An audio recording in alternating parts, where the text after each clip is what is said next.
blow this one, but can I have the boys come up too? Will they come? Come on up. I want to see this. I had a conversation with one of these young men outside, and he came right up to me, and he said, it was this one right here, smile. And he said, "Are we related?" And I looked at him and I said, "Well, isn't it obvious? We're both handsome, huh?" Well, sorry. The truth is we are, and I didn't know it. So I'm at a county convention a little while ago, and on Facebook pops up this Lindsey Olin. Hey, that guy's a county commissioner that just gave this speech. I'm related to him. He's my cousin, kind of. So come to find out, she has a Grandpa Gibson, and within a couple of days, I'm going to be Grandpa Gibson. And so we are kind of related. It's a few generations back, but we actually look at the pedigree chart out here, and it really does work, just not too far back. But the reason I wanted these kids to come up is because ever since I have known Lindsey, I've seen her with these two young men in tow. They are everywhere she is. And so when we're talking about educating the masses, I think that's all very important. But there's also nothing more important than educating the ones that mean the most to us. And these young boys, I'm telling you what, I've got a bunch of girls at my house. And these are the type of boys that I want taking them on dates. These are good young men. So let's give them a hand to get ready to stand.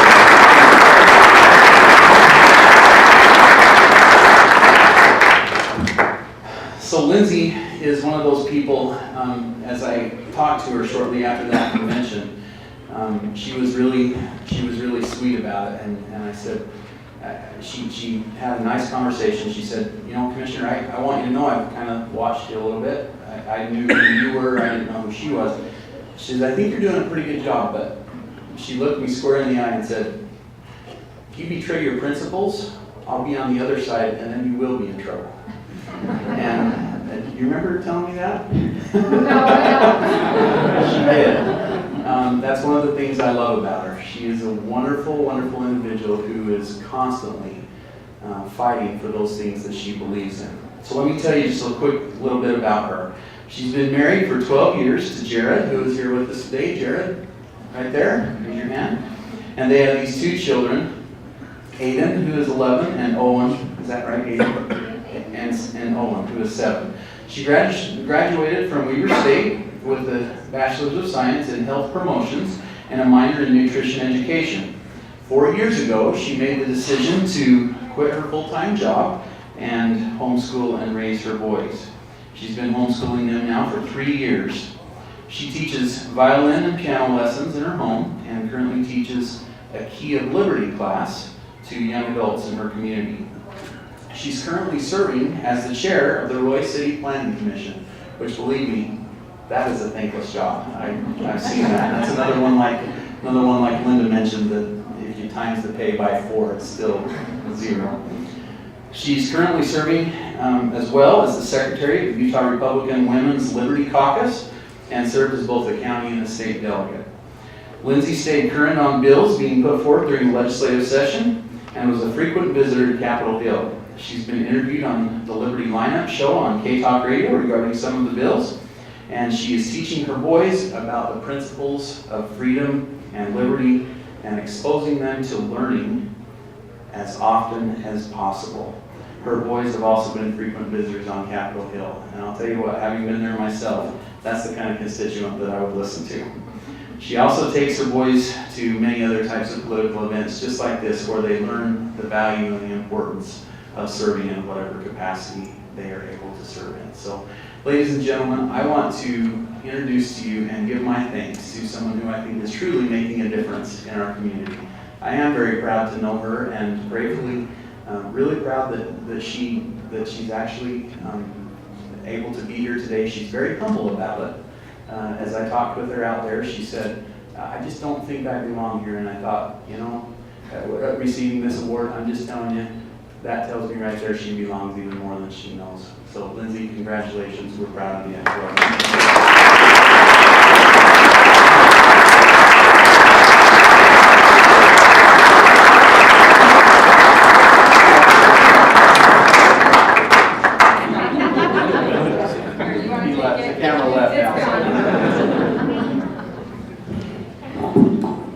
Well, thank you for having them come up because they really do put up with a lot for me. They get dragged everywhere and they have to sit through boring adult events like this. Not that it's boring. But, you know, for a 7-year-old. But I really want to thank the executive committee. I'm honored and humbled. All I do is share things on Facebook is what I feel like I do. So I've learned a lot from Linda this year, and I've appreciated getting to know her. I'm thankful to my husband for also putting up with me and the time that I spend doing research and going to meetings and posting things all over the place. He's so supportive of everything I feel is important enough to spend my time on. I'm thankful to my boys, and they love these books, by the way, so they really are good books for the kids. And they even actually listen to me when I try to teach them principles of liberty. They willingly come and hang out with me, and we get to learn together. I'm pretty new to this world of politics, and I started paying attention in 2008 with that election, and opened my eyes to some things that I didn't like. I listened to a lot of talk radio and got really steamed and fumed about things, you know. But I really only started paying attention locally once I began to see a few of those things from the national level kind of starting to creep in, and I noticed it more locally, and it scared me, to be honest. And when I went to go look for information, I couldn't find it. It wasn't readily available for me, the things that I was looking for to find. And I just felt like we've got this tool, we've got this internet, we need to be using it. And it's so easy to spread information and share it. And so that's what I started doing. I created groups for my city and the county, and tried to let people know of events and city council meetings and just all of the things that specifically in my city weren't really well advertised, and I wanted people to know about it, and I felt like we needed to teach it in a way that the younger generation, they find everything on Facebook and they find everything online, and if the information's not there to them, that information's not out there. It basically doesn't exist if it's not online. So I felt like I could do that I could, when I heard of something, I could share that. If we want the next generation to be able to carry on the principles of freedom and liberty, we need to teach them in the way that they learn, and I feel like that is online. I definitely feel like we need to be doing more to promote learning and education among young children. Thomas Jefferson said that the boys of the rising generation are to be the men of the next and the sole guardians of the principles we deliver over to them. And that quote, really hits me hard. I've got boys that are going to be those men, and if I don't teach them the things that they need to know in order to maintain our freedoms, we can lose it. And I love the opportunity that I have to teach the Key of Liberty class to some of the young teenagers that I teach, and they're so excited to learn it, and it can be a fun thing to teach and for them to learn. Another couple of quotes that I really, really like, and most of them things that I find from Thomas Jefferson, it seems. Light and liberty go together. You can't have one without the other. If we're not informing people of what's going on, if we're not open, if we're not transparent, we don't keep our liberties and our freedoms. And so it's so important that we're able to share information.